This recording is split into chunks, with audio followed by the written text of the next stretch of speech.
Hey, hey, it's Stevie P in the place to be, aka Steven Parado. So I just got back from Costa Rica a couple days ago, and I wanted to talk about my experience. I went to the Envision Festival in Costa Rica, which is an amazing festival. It's my second time going. I went 2 years ago as well, and it's really a transformational experience on so many levels. And it consists of everything. I call it like a choose your own adventure festival. So it has like the partying and the dancing, but it also has a lot of other elements like yoga and workshops. And there's an underlying theme of conscious, mindful living and sustainability. So there's a lot of that too. So you learn a lot while having an awesome time, and it's right on the beach. So this is what was my second time going to this festival. And I learned a lot because any transformational event, it comes with learning experiences. That's what makes it transformational. So I want to discuss 3 lessons I learned at the Envision Festival. So the first one is the relationship between resistance and transformation. So anything transformational, it means some kind of ego death. Some aspect of your identity has to give way. Some aspect of your identity has to disappear and crumble in order for the new you to come about, in order to transform, in order to evolve. So that ego death, or that identity death, it comes with resistance because our egos try to cling to a fixed identity. It wants that projected identity to be the same. So anything new, any transformation is rejected, and it has resistance and fear to it. So that comes up in all of us, and it comes up in different ways. So I've done a lot of this kind of work with myself over the last 6 years or something.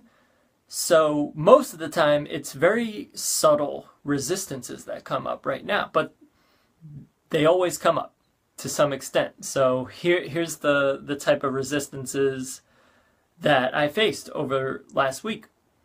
So going into the festival, I had to wait on a line for like 2 hours. So there was that patience, that feeling of uncomfortable, like being in the present moment. I just wanted to be in the festival, so I kind of resisted waiting online. And it took me about like 20 minutes or so to overcome that resistance. And once I did, I started opening up, talking to the people around me, being in a better mood. And before I knew it, I was there, even though it took 2 hours. So it took away that impatience and that resistance just by being aware of it and then changing. Another form of resistance that I faced was letting my guard down. So whenever you go to anything different, any transformational event, anything that's different than day-to-day life, you tend to have your guard up. I know I do this too, especially as a man, especially someone who is more dominant with the masculine energy, I would say. That's another rabbit hole, but we don't have to go into that. Everyone faces this, like resisting our authenticity and allowing ourselves to play. So letting that guard down, because you'll go into, especially like a festival type of environment, being like, who the fuck are these people? Like that, before you really get into the flow of it and embrace your own uniqueness and weirdness and authenticity. And even though I've been to tons of stuff like this before, and I do this on a regular basis, that comes up in different ways every single time. So maybe if this is your first event, you're going to have a lot of resistance regarding that, regarding letting your guard down. So it came up with me with just being open to people. That was one thing, being open to people, and the other one was just playing like a little kid, because I have workaholic tendencies, as you see by the amount of content that I put out there. I get super involved in work, so much so that I forget to play. So I try to incorporate play within work, and this feels like play right now. But also, like, when I'm in an environment like that, to allow myself to be a kid again and play. So I saw those resistances come up within me. Like, if I was next to someone in line, like, I would go into those default patterns of just like not talking to someone, and that came up, like, why am I doing this? So once I started doing that, just like saying hi to people that are standing next to me, saying hi to people that I make eye contact with, and it just transformed everything. It allowed me to be spontaneous and to play and to be more authentic. And with interacting with people, just because you say hi or something like that doesn't mean you're bound at the hip with them for life. You could say hi, and if you don't want to talk, you could say, all right, I was going to go over here, nice meeting you. You could do that too. That's being authentic. You don't have to pretend like you have to be around someone forever if you don't resonate. It's just a matter of acknowledging other beings. So, yeah, that was one thing. Just a bunch of different small resistances that came up.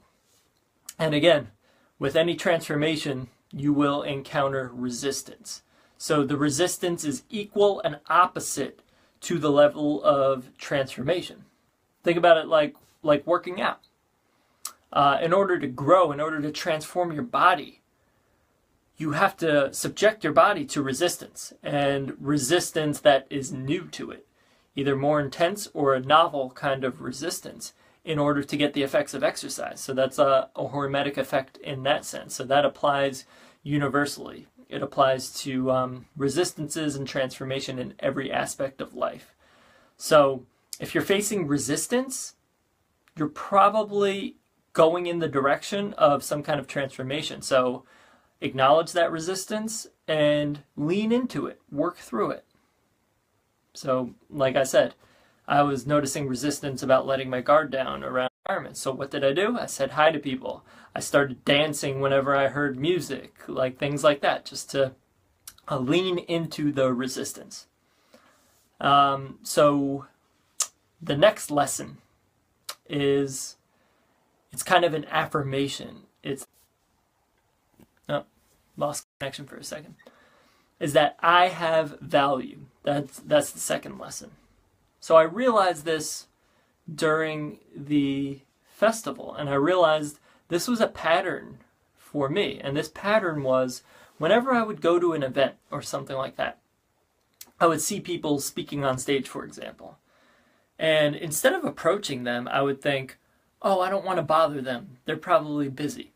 So I would self-sabotage myself, and I wouldn't approach people that resonated with me because of that. And this had nothing to do with them. It was my own limiting beliefs of not being worthy and not stepping into my power.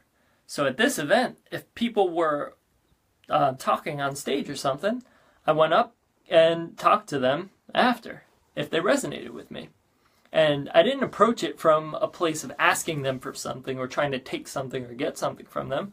I just approached it from the perspective of, like, that's a like-minded person. I want to just have a conversation and see where it goes.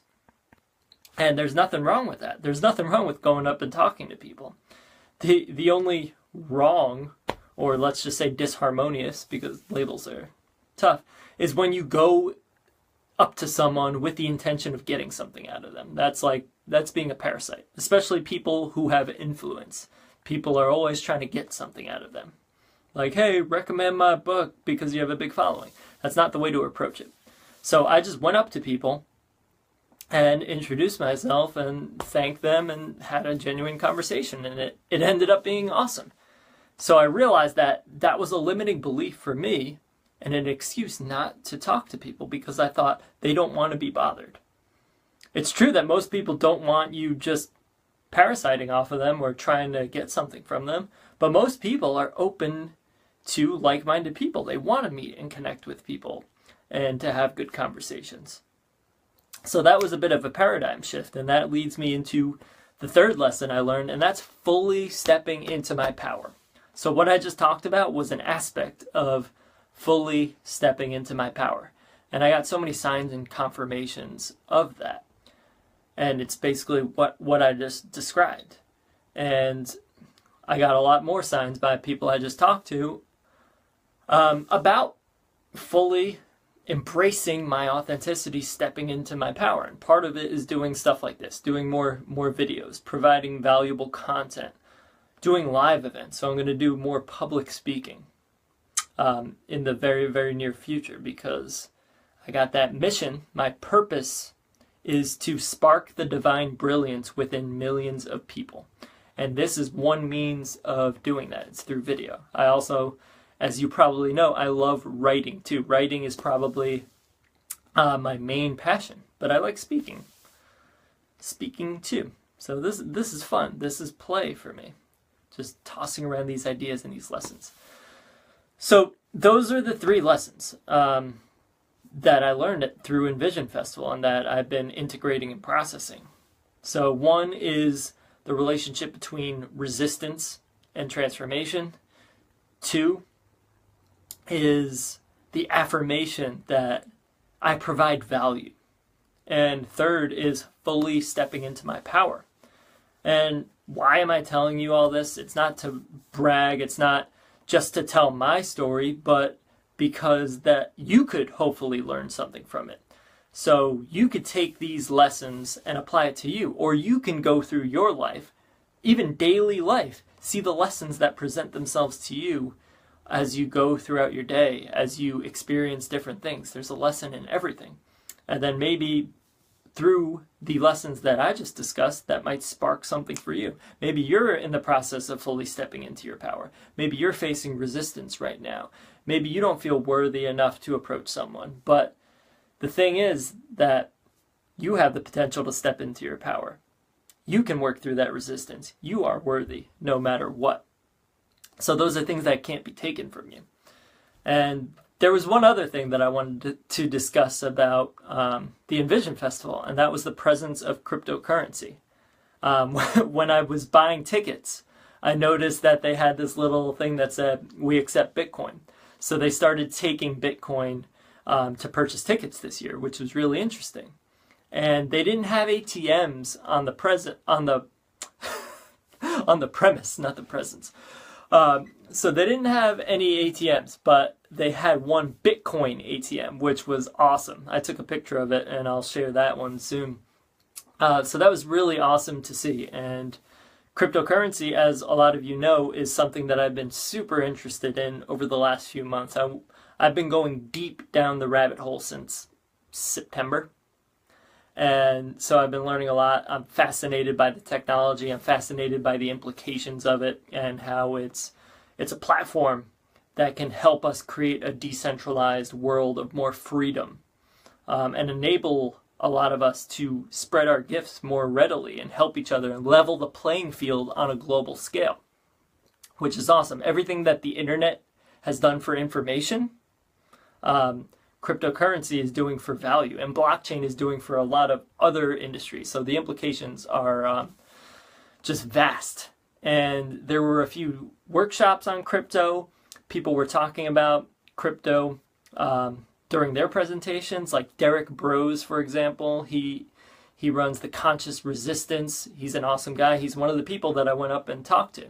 So a lot of people were talking about cryptocurrency. So that was a cool theme to see repeatedly during this festival. Yeah, so that's really all I got today. Envision was great. I learned a lot. Those lessons that I talked about, cryptocurrency, keep coming back to that. So think about this. Here's what I'll leave you with. There's a lesson in everything, every experience. You don't have to go to a festival in Costa Rica to learn lessons. You could get these lessons, and you are getting these lessons. You're receiving lessons in day-to-day life if you're paying attention. Everything is a lesson. And then with the specific lessons that I discussed, how can you apply those to your life? So what lessons are you learning? What lessons are being revealed to you through every experience right now? So create that awareness. And then regarding any of the 3, how can you apply those to your life? Because it's not just about me. I'm creating these videos for you. So I want to get you thinking. I want to get you tapping into your own power, because the best teachers simply help introduce you to your inner teacher. And yeah, I'll leave you with that. All right. Peace, peace. Much love. And one love, baby.